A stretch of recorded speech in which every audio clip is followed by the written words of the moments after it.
बिरला पर गाज गिरने वाली है। मोदी से पहले बिरला के खिलाफ आ सकता है अविश्वास प्रस्ताव। विपक्ष जारी कर सकता है ओम बिरला के खिलाफ अविश्वास प्रस्ताव। क्या ओम बिरला स्पीकर पद से जल्द हटाए जाएंगे? क्या लोकसभा स्पीकर ओम बिरला और राज्यसभा के सभापति जगदीप धनखड़ अपनी पद की गरिमा को फिर एक बार भूलते हुए नजर आ रहे हैं? एक तरफ जहां ओम बिरला की कुर्सी यानी लोकसभा स्पीकर की कुर्सी पर सवाल उठ रहे हैं, वहीं पर जगदीप धनखड़ भी फिर से मोदी जी की महिमा मंडन करते हुए और राहुल गांधी के खिलाफ या विपक्ष के खिलाफ प्रचार करते हुए नजर आ रहे हैं, जिसे लेकर के राजनीतिक माहौल फिर एक बार गर्म हो गया है। विपक्ष अगर किसी को कुर्सी से हटाना चाहता है, उसके लिए बैठकों का दौर भी जारी है। विपक्ष ने खड़गे के घर पर यानी मल्लिकार्जुन खड़गे के घर पर फिर एक बार मीटिंग बुलाई, जिस मीटिंग को राहुल गांधी और मल्लिकार्जुन खड़गे लीड कर रहे थे। कांग्रेस अध्यक्ष खड़गे और नेता प्रतिपक्ष राहुल गांधी की मौजूदगी में इंडिया गठबंधन के फ्लोर लीडर्स की बैठक हुई। इस बैठक में इंडिया गठबंधन के वरिष्ठ नेता मौजूद थे। संजय सिंह यानी आम आदमी पार्टी से राज्यसभा सांसद संजय सिंह मौजूद थे। टीएमसी की ओर से डेरेक ओब्रायन भी मौजूद थे। इस मीटिंग में सिर्फ इस मुद्दे पर बात नहीं हुई कि कैसे अलग अलग देशहित के मुद्दे पर, जनता के मुद्दे पर, जनहित के मुद्दे पर सरकार को घेरना है, जबकि इस मीटिंग में सबसे ज्यादा चर्चा ओम बिरला को लेकर के हुई है कि कैसे लोकसभा स्पीकर के हाथ से विपक्षी सांसदों को बचाया जा सके, कैसे ओम बिरला को हटाया जा सके, क्योंकि मोदी से भी ज्यादा विपक्षी सांसदों का गुस्सा जो है वो ओम बिरला को लेकर के है। मोदी शाह से भी ज्यादा विपक्ष के निशाने पर ओम बिरला है।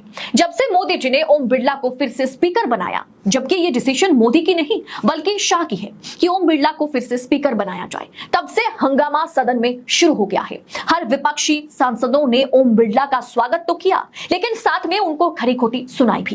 क्या मोदी से पहले बिरला को हटाया जाएगा? मौके की तलाश में क्या समूचा विपक्ष है? मोदी से पहले बिरला के खिलाफ आ सकता है अविश्वास प्रस्ताव, ऐसा वरिष्ठ पत्रकार, ऐसे पॉलिटिकल कमेंटेटर्स दावा कर रहे हैं। दोस्तों, अगर अभी देखा जाए तो भारतीय जनता पार्टी के पास 240 सांसद हैं और एनडीए के पास 293 सांसद हैं, और इनमें से अगर हम देखें तो जेडीयू के 12 सांसद अगर इंडिया में शामिल हो जाते हैं, अगर टीडीपी भी फंड बंद होने के चलते मोदी जी का एटीएम से अगर पैसा ना निकलता है तो 16 सांसद जो है टीडीपी की ओर से अगर इंडिया में शामिल हो जाते हैं तो 235 अभी इंडिया अलायंस के पास है, तो 235 plus 12 plus 16 is equal to 263। और वहीं पर एनडीए जो है, जो अभी 293 सीटों के साथ सरकार बनाया है एनडीए गठबंधन, उसमें से अगर 12 माइनस 16 कर दे तो 265 पर एनडीए हो जाएगा और इंडिया जो है 263 पर हो जाएगा। यानी अगर तोला जाए तो बराबरी का हिस्सा जो है वो दोनों गठबंधन अपने अपने तरीके से सत्ता पक्ष और विपक्ष दिखा पाएंगे। ऐसे में अगर जेडीयू के 12 और टीडीपी के 16 सांसद इंडिया में शामिल हो जाए तो स्पीकर का जो हाल है वो बुरा हो जाएगा। क्या होगा कि उसी दिन, जिस दिन ये पल्ला यानी कि एक तरफ इंडिया के 263 सांसद, दूसरी तरफ एनडीए के 265 सांसद, उसी दिन आप मान लीजिए, यकीन मानिए कि उसी दिन ओम बिरला के खिलाफ इंडिया के सांसदों ने संसद में बड़ा हंगामा मचाने वाले हैं, और उसी दिन इंडिया जो है वो अविश्वास प्रस्ताव, विपक्ष जो है वो अविश्वास प्रस्ताव ओम बिरला के खिलाफ लाएगा। और वहीं पर दोस्तों, अगर आप इस रिपोर्ट को देखेंगे तो ओम बिरला 2019 से 2024 तक वो लोकसभा स्पीकर रहे, तो इन कार्यकाल में इस दौरान उन्होंने 113 सांसदों को उन्होंने सस्पेंड किया, और वो 113 सांसद जो हैं कोविड के बाद यानी 2022, 23 और 24 पिछले 3 सालों में 113 विपक्षी सांसदों को ओम बिरला ने संसद में बाहर का रास्ता दिखाया, संसद से उन्होंने बाहर किया, उन्हें सस्पेंड किया गया, और बड़े आसानी से बिल को, हर एक बिल को बिना विपक्ष के सहमति के, बिना किसी आप कह सकते कि बहस के ओम बिरला ने पास कराया, जिसे लेकर के विपक्षी सांसदों की नाराजगी ओम बिरला के खिलाफ भयंकर नाराजगी है। दोस्तों, वो दौर भी याद कीजिए जब राहुल गांधी के खिलाफ मानहानि का केस चल रहा था। लोअर कोर्ट, सेशन कोर्ट ने, गुजरात सेशन कोर्ट ने जब राहुल गांधी के खिलाफ फैसला सुनाया था, इसके बाद हाई कोर्ट में पिटीशन गया, इसके बाद सुप्रीम कोर्ट में भी इस फैसले को चैलेंज किया गया था, जिसमें सुप्रीम कोर्ट ने राहुल गांधी के पक्ष में फैसला सुनाया था। लेकिन जब लोअर कोर्ट ने राहुल गांधी के खिलाफ फैसला सुनाया, उसके 24 घंटे के भीतर, रातों रात 24 घंटे से भी कम समय में राहुल गांधी को लोकसभा स्पीकर ओम बिरला ने बिना राष्ट्रपति द्रौपदी मुर्मू के साक्षात्कार के बिना, उनके साइन के बिना, उनके किसी भी मर्जी के बिना लोकसभा स्पीकर ओम बिरला ने राहुल को सदन से बाहर कर दिया, उन्हें डिस्क्वालीफाई कर दिया गया था और साथ ही साथ 24 घंटे के भीतर उन्हें अपना बंगला, सरकारी बंगला खाली करने के लिए कहा गया। 24 घंटे के भीतर सारा सामान जो है बाहर फेंकवाया गया था, ये कांग्रेस की ओर से दावा किया गया था।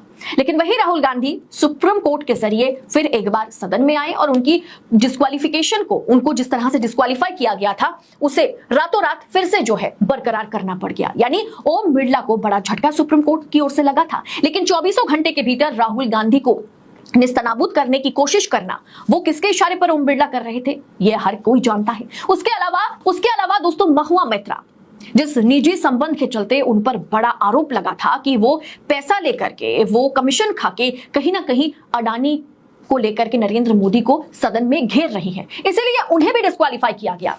यानी जिस कमेटी को बनाया गया था वहां सारे भाजपा के लोग थे, उनके सवाल जवाब महुआ मैत्रा से कमेटी नहीं कर रही थी, उल्टा महुआ मैत्रा को बिठा करके उन पर आरोप लगाया जा रहा था। और जिनको लेकर के उन पर आरोप लगा, उनके साथ माना जाता है कथित तौर पर कि महुआ मैत्रा की निजी संबंध, एक पर्सनल रिलेशन है और वही पर्सनल रिलेशन की दुश्मनी के तौर पर उसे निकालना, उसके जरिए सदन से महुआ मैत्रा को बाहर कर देना, महुआ मैत्रा पर तमाम तरह के आरोप लगाना और महुआ मैत्रा को भी डिस्क्वालीफाई कर देना। और इस बार महुआ मैत्रा लाखों वोटों से, नरेंद्र मोदी से भी अधिक वोटों से चुनाव जीतकर फिर एक बार पश्चिम बंगाल से टीएमसी की ओर से वो सांसद बनी है। यानी ओम बिरला सामने होंगे, फिर एक बार महुआ मैत्रा उनके सामने होंगी।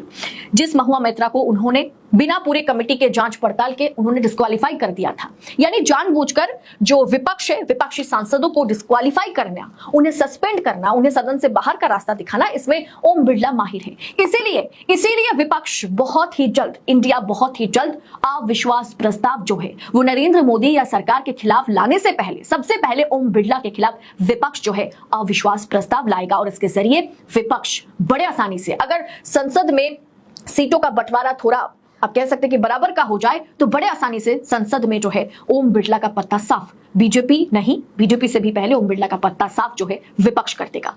क्योंकि दोस्तों, स्पीकर ना तो विपक्ष का होता है ना ही सत्ता पक्ष का होता है। स्पीकर का सदन में, पार्लियामेंट में, या आप कह सकते हैं कि राज्यसभा में सभापति का जो पद है, ये दोनों पद बहुत ज्यादा महत्वपूर्ण है और देश की लोकतांत्रिक ढांचे को बना के रखने के लिए दोनों सदनों में, चाहे लोअर हो चाहे अपर हो, दोनों सदनों में सदन की गरिमा को, निष्पक्षता को, लोकतांत्रिक ढांचे को बरकरार रखने के लिए राज्यसभा के सभापति और लोकसभा स्पीकर का निष्पक्ष होना बहुत ज्यादा जरूरी है। दोस्तों, आपको क्या लगता है, इस पूरे विषय को आप किस तरह से देखते हैं? क्या आपको लगता है बहुत ही जल्द जो है ओम बिरला का पत्ता विपक्ष साफ करने वाला है? क्या विपक्ष जो है अविश्वास प्रस्ताव ला करके नरेंद्र मोदी पर बड़ा प्रहार करने वाला है? आप अपनी राय, इस पर क्या सोच आप रखते हैं? कमेंट कर अपनी राय हमारे साथ जरूर शेयर कीजिएगा। बाकी ऐसे